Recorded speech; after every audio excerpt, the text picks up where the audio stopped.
And now part of our regular look at the campaign as it plays out in social media and on the web. Margaret Warner has that.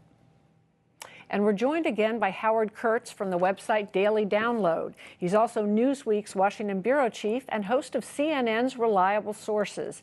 Daily Download's editor-in-chief, Lauren Ashburn, could not be with us tonight. And Howie, welcome back. Thank you. So in this final week or 10 days of the campaign, we've seen this frantic get-out-the-vote drive, people knocking on doors, making phone calls. What kind of last-minute messages are voters getting on their computers and their mobile devices? Campaigns pulling out the stops online. On Twitter, for example, Lauren Ashburn got a direct message, signed Barack Obama, saying, use your Twitter influence to help us turn out the vote. So using that social media network to try to get people engaged. The emails are coming fast and furious to potential supporters. I seem to get an email every day from Barack Obama, Michelle, Joe Biden has been texting me lately. There's no escape. But another thing interesting, Margaret, is I got an unsolicited anti-Obama text message from an anonymous source, and lots of other people in the Washington area got them on their mobile phones. Mine said, there are a couple of versions of this, seniors can't afford to have 4 more years of Obama budget cuts to Medicare. That's arguable, they're not really cuts, but point is, you don't know where it's coming from. A Virginia company is behind this. Some of its conservative clients are distancing themselves from having anything to do with these anonymous text messages. Are the campaigns themselves using these methods to get out negative messages at this stage, or are they all positive?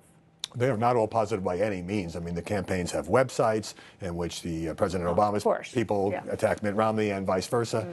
So it's a mix of trying to identify your supporters and get them to register, get them to tell their friends, get them to tell their people on Facebook, and also driving negative messages, sometimes snarky Twitter-type messages against the other guy, and using a technique called data mining. Well, tell us about that, because we had a couple of interesting pieces this week that Hari did, and we did in conjunction with Frontline, about what sorts of information the campaigns collect on potential voters.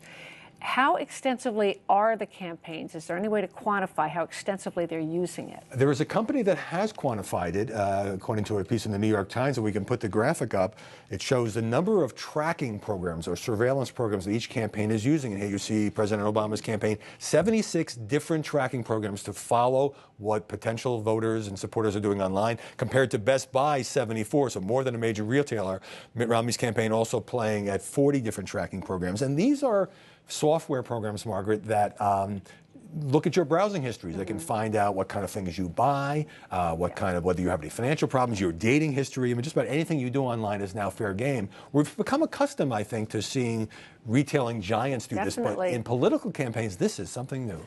Now, does a voter know if they're being tracked? The average voter does not know, but if you are suspicious or curious, you can go to a free program called Ghostery, and you can find out which Ghostery, find out which, kind of like Ghostbusters, find out which company might be tracking you, but it's hard to avoid these days, and I find it a little unsettling. Like, I understand I get served ads for a shirt company because I bought some shirts recently, but just because I went to Mitt Romney's website to check his position on something, I've now been getting Mitt Romney ads. And in this New York Times story, somebody who's a fervent Barack Obama supporter but went to Mitt Romney's site to look at something is also getting these ads. So it's not always perfect in its targeting.